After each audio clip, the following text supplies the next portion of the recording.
Disney's Small World Library, Junior Woodchuck Jamboree, an adventure in the USA. It was the first day of the Junior Woodchuck Jamboree. Woodchucks from all over the United States were busily setting up camp just outside of Washington, D.C., the nation's capital. Uncle Donald was there with his as a den leader, joining his nephews Huey, Dewey, and Louie. Each junior woodchuck had brought something from their home to share with others. Huey, Dewey, and Louie brought a prize-winning squash from Grandma Duck's farm as part of their exhibit. Huey, Dewey, and Louie had made lots of friends already. Raphael from New Mexico showed them crystals he had found in caves near his home. Danny from Colorado had brought a dinosaur bone that he had dug up outside of his town. And Jane from Florida was showing off some interesting seashells when all of a sudden something knocked into her table. "What was that?" asked Huey as everyone bent down to look underneath the table. "Why, it's a little animal," said Jane. "I think he wants us to play with him." Just as Jane reached out for the little animal, he darted out from the bench beneath the table and led his new friends on a merry chase around the camp. The animal ran into the California exhibit, where the surfboard made a perfect slide for him. Down he slid, right into the path of some junior woodchucks from New York, who were riding their skateboards. "That was a close one," said one of the skateboarders. "Where did he come from?" "We don't know," said Louie, "but there he goes." The woodchucks followed the animal over to the Mississippi exhibit, where a raft was being built. The playful creature quickly scampered over the raft and headed for one of the Native American exhibits, where he jumped into a canoe. "Now we've got him," said Huey, but as Huey climbed into the canoe, the animal jumped into the river and swam across to the other side. "He certainly did want to play," said Louie, as they watched him disappear behind the trees. "I'm afraid we've lost him now." "Maybe we'll see him again," said Dewey. "Let's see the rest of the exhibits." The next morning, the junior woodchucks began a day of sightseeing. Their first stop was the National Zoo. They saw elephants, lions, monkeys, and even pandas that had come all the way from China. They were on their way to see the tigers when Huey stopped in his tracks. "Do you see that sign?" he said to the others. "It says that an otter escaped from the zoo. Do you think that the animal we were playing with was an otter?" "It looks just like the picture," said Jane. The other woodchucks agreed. Dewey pulled out his junior woodchuck guidebook. "Let's see," he said. "It says here that otters are extremely playful animals who love to swim on and slide on their bellies."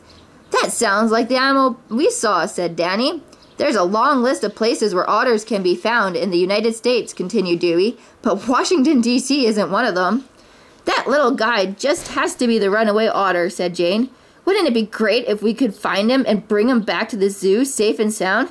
"Don't get your hopes up," said Donald. "It's difficult to catch an otter. They're very clever, you know. Besides, you won't have any time. We have too many sights to see." The woodchucks left the zoo and continued on their Washington monument. They rode the elevator all the way to the top of the tower. "What a view!" said Raphael. "You're not kidding," agreed Louie, handling him the binoculars.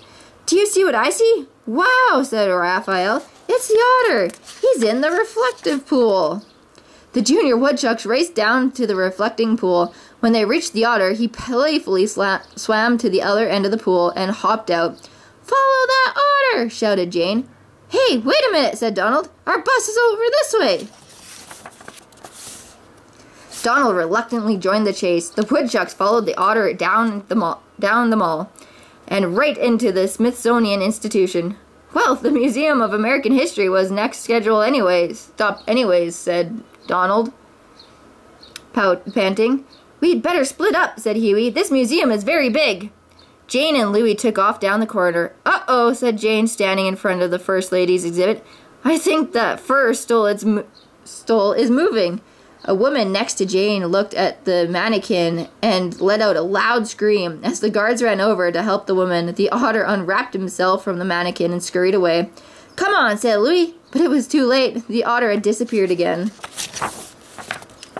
Donald finally rounded up all the woodchucks and led them back to the bus. Then they headed off to the Lincoln Memorial. "Abraham Lincoln was our 16th president," said Huey. "I learned that in school." "That's right, Huey," said Donald, "and President Lincoln believes that everyone should be free." Does that include otters? Shouted Louis, pointing at the steps.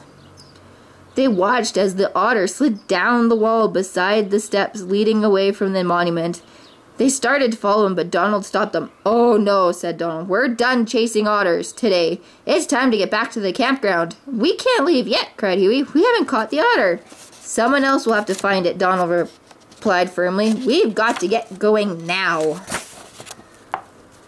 The woodchucks were very quiet on the bus ride back to camp. They were thinking about the otter and all the sights they had seen. "Did you notice that everywhere we went, the otter was there too?" asked Dewey. Huey pulled out his guidebook again to see if he missed anything. "Listen to this," he said. "It says the otter loves to play games. It's not uncommon for it to play follow the leader or hide and seek with other otters or human beings. So the whole time we thought we were chasing the otter, he may have been playing games with us," exclaimed Raphael. "He'll probably never find us now," said Jane sadly. Back at the campground, Donald decided to catch some fish for dinner. The junior woodchucks were busily preparing at the campfire when suddenly they heard a loud noise. "It was coming from Uncle Donald's tent," said Louis. "What is it?" asked Danny. "Maybe it's a bear," said Jane. "Well, there's only one way to find out," said Huey. Bravely, he carefully pulled back the tent flaps.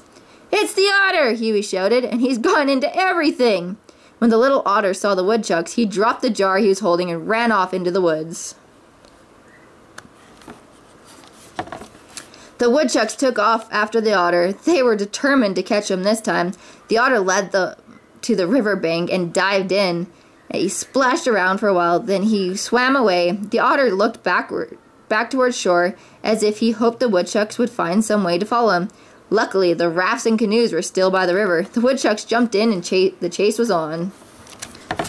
But the otter quickly grew tired of swimming. To make the chase a little more interesting, he decided to continue his game of follow the leader into the woods. "Let's try roping him," said Willie, a woodchuck from Texas. He threw the other woodchucks some rope. "Grab these!" The woodchucks spun the ropes over their heads and let them fly. "Shucks," said Willie. "It looks all you could use a few roping lessons." Katie, a woodchuck from Maine, had brought a fishing net with her. "If we surprise the otter with this net, he'll never get away," she said. "We catch lots of fish like this all the time back home." But the only thing the woodchucks were able to capture in the woods, in the big wide net, was each other. "Uncle Donald was right," said Huey. "That little rascal is smarter than we are. Where in the world could he be now?" "Over there!" cried Raph, and they all started as the otter was rolled playfully on the ground, then scampered away. "Here we go again," said Jane, as everyone took off after him. They discovered the otter was sitting quietly next to Donald, snacking on some fish. "Hey, get out of there!" said Donald to the otter.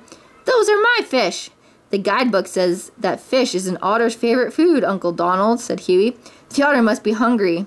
Donald kindly gave the woodchucks more fish to feed the otter. After the tired little animal was finished eating, he fell asleep in Donald's knapsack. The next morning, Donald and the junior woodchucks brought the otter back to the zoo. The zookeeper was very happy to have the otter back, and the mother otter was overjoyed to see her pup again. The zookeeper invited all the woodchucks to stay and help him out at feeding time. "Do I get to share his dinner now?" asked Donald went with a smile as he threw some fish to the otter.